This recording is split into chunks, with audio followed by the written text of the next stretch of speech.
So, to conduct game theory, there are two elements you need to consider. There's the representation of a game into an appropriate form, and then there's actually then using a solution concept with them. In this video, I'm going to talk about the representation piece. Talk about just the basics of representation. I'm not going into too much detail, just so you get an idea, especially of normal form games. So there are different ways to represent a game. These can be graphically based, these can be equation based, and these different representations are called forms.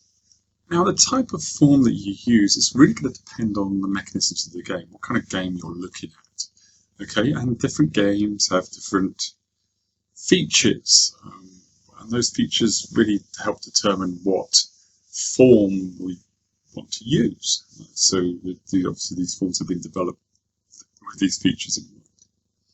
So to give you sort of like an understanding of why this is important, let's just consider, in this game, this is just a very simple game, you've got some choices and I've got some choices.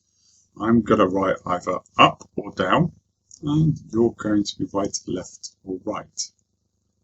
Okay, now we're going to both do that secretly on a bit of paper, and I'm going to reveal it to each other in a minute. Well, actually, I'm going to reveal it to you. Obviously, I can't see what you're doing because this is a pre-recorded video. So before you choose to write left or right, or choose to write up or down, maybe you should learn something about the game. Here is the game. This is what can happen. These are the potential outcomes of the game. Now, if I write up and you write left, you give me $4. Fantastic. However, if I write down and you write left, I'll give you $9. And finally, if I write down and you write right, nothing happens. And now finally, if I write up and you write right, then you give me $1. Okay. No actual money is going to be exchanged here, so don't worry. It's not, you're not going to get a kind of letter in the post saying that you owe me some money if that's the case. Okay, so for a moment, let's just think about what you want to write and write it down on your bit of paper. I'm going to write it down on my bit of paper.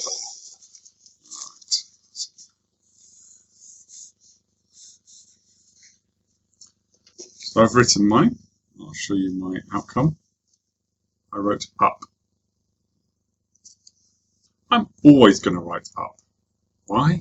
Because I always gain if I do. Now, to show you this and so you can better understand this, let's put those rewards in a table, my rewards that I would get. So here's a table here, and what it shows is it's my actions up or down, on the row labels, and the column labels are your actions left or right. And then you notice with up, if I choose up, I'm going to either get $4 if you choose left or $1 if you choose right. So I'm always going to get something. Whereas if I choose down, I'm going to have to pay you $9. So no, or I'll get 0. So I'm always going to choose up. Okay. Now what I'm hoping that, you see in this representation of the game in this way, that it becomes obvious what I will do. And if you are forced to play the game, which you're not, if you're forced to play the game, then your best strategy would be to choose right. Now a lot of you might have chosen left because you might be thinking, well, there might be a chance that you're going to get the $9. You should have guessed there was some kind of trick to this. So the point here is that by representing the game graphically, it allows us to understand the outcomes better, get a better visual, better understanding of what's going on in the game. Now there are different representation types in game theory, and there are the classics and there's some other ones out there. I'm just going to talk about what I consider classic forms. So there's the normal form, which is something we're going to talk about in a minute. There's extensive form, equation-based form, which is using equations, and characteristic function form, which again is actually using equations as well, which is subtyped of that. Now before we move into actually showing different forms, okay, let's just consider different characteristics of a game. Maybe this will help us see why different representations are appropriate. Okay, so a game could be simultaneous or it could be sequential. Okay. Now, sequential means that I take a turn, then you take a turn, and I take a turn, and you take a turn. And we see each other's turns. Okay, so something like chess. Simultaneous is when we effectively choose the actions at the same time. What do I mean by that? Well, we could literally, like a game like, rock, paper, scissors, rock, paper, scissors, right? We are trying to literally choose our actions at the same time. But also, if I write my choice down secretly and independent of you, and then you write yours secretly independent of me, then we reveal them, we've effectively revealed our actions simultaneously. Okay, so sealed bid auctions in business contracts are an example of this, where a contractor will put a bid in for a particular piece of work. Okay, and then other contractors are doing the same. They're all playing this game to see who gets the work, but they don't get to see each other's bids. Therefore, this could be considered a simultaneous game.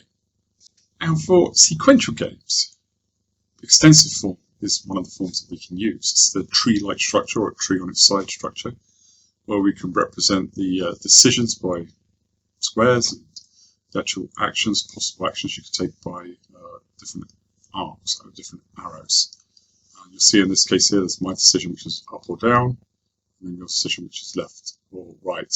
And then that will depend on if I choose up, you've got to choose left or right. If I choose down, you've got to choose left or right. And then the actual outcomes are shown at the end here. Okay, so this is just this representation.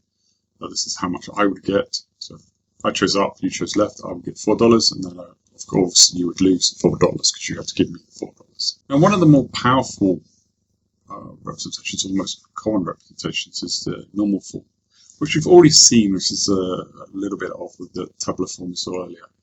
And this is used for simultaneous games. Okay, and when we get into discussions in the later videos about the Nash equilibrium, you'll see why it's a useful form in terms of being able to solve them. Previously, I showed you this table, which was where I just showed you my payoffs, but I didn't include your payoffs. I didn't include what you get as well, and you're a decision maker too. So rightly so, I probably should create a table for your payoffs. So this would be that case. This case here, so these are my actions, that's your actions. This now shows not what I get, what you get. So if I chose up and you chose left, you have to give me $4. So you're going to get minus $4. Now what we could do is those two tables, we could combine them into one single table. So here's them combined. Okay, so now I've got my payoffs and a comma separating it to your payoffs. Right, and this is now we've just combined those two tables. What I could do is just get rid of the color there, and now this is in what we call normal form. Okay, so normal form is showing both players' payoffs. Okay, it's showing the actions here as for player 1 are the rows, and the actions in the columns are player 2's actions. Normal form, like everything in game theory or anything academia right now, is always known by other names, right? So sometimes people call it tabular form, strategic form, matrix form.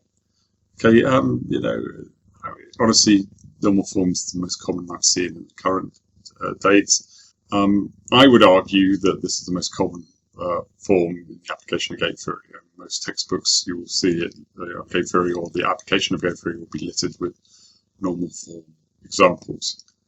Now, in more deeper academic circles, there tends to be a tendency to use more of the equation form.